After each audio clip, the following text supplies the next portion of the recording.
আসসালামু আলাইকুম and welcome back to my channel. আজকে খুবই সাধারণ একটি রেসিপি শেয়ার করব একদমই নতুনদের জন্য।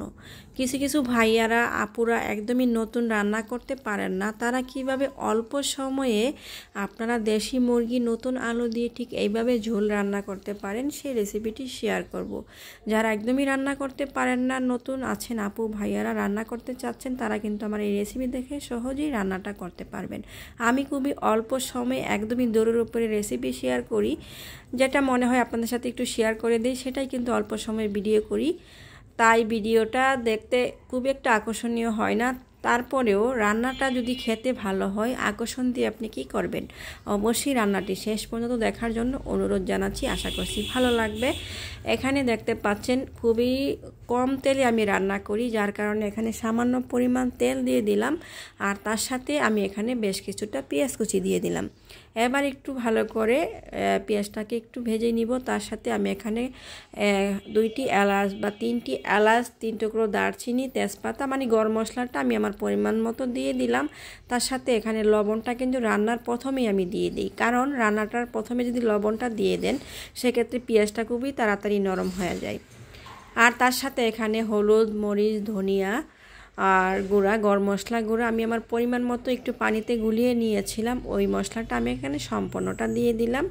আর এই পর্যায়ে আমি এখানে আদা, রসুন আর জিরা বাটাটা ব্যবহার করছি, কারণ মশলাটা যদি আপনারা পানিতে একটু গুলিয়ে ব্যবহার করেন সেক্ষেত্রে কিন্তু একদমই বাটা মশলার স্বাদ পাবেন।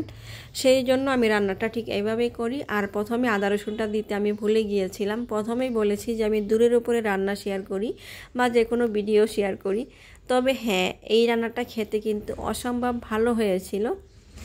তো এখানে আদা রসুনটা দিয়ে দেওয়ার পর ভালো করে মিশিয়ে এবার কিন্তু মশলাটাকে আমি প্রায় 10 থেকে 15 মিনিট কষিয়ে নিব, কারণ মশলা আপনি যত ভালোভাবে কষিয়ে নেবেন আপনার রান্না কিন্তু ততটাই ভালো হবে।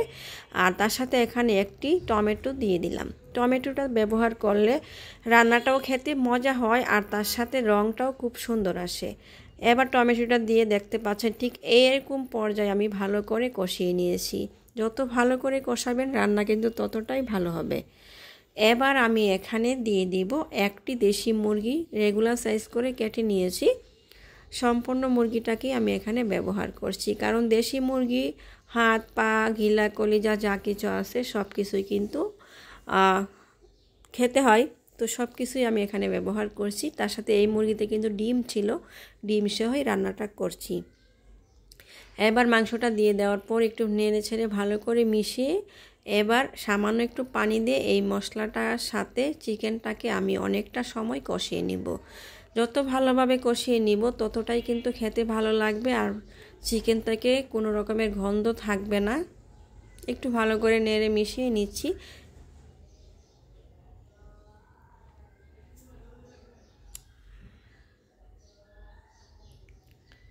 তো সামান্য পরিমাণ পানি দিয়ে দিলাম, খুব বেশি পানি এখানে ব্যবহার করব না। তারপরে ঢাকনা দিয়ে ঢেকে আমি ভালো করে এই মাংসটাকে কষিয়ে নিব।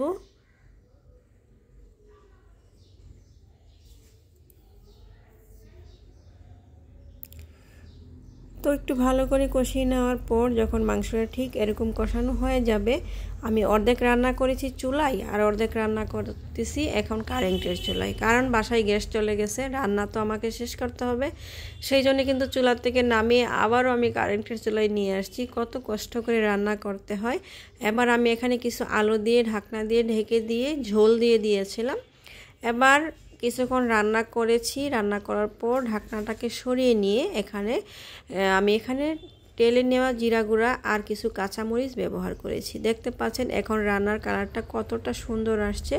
আর দেশি মুরগি যদি আপনারা এইভাবে রান্না করেন খেতে কিন্তু অসম্ভব ভালো লাগবে। দেশি মুরগি যেভাবে রান্না করেন রান্নাটা কিন্তু মজা হয়।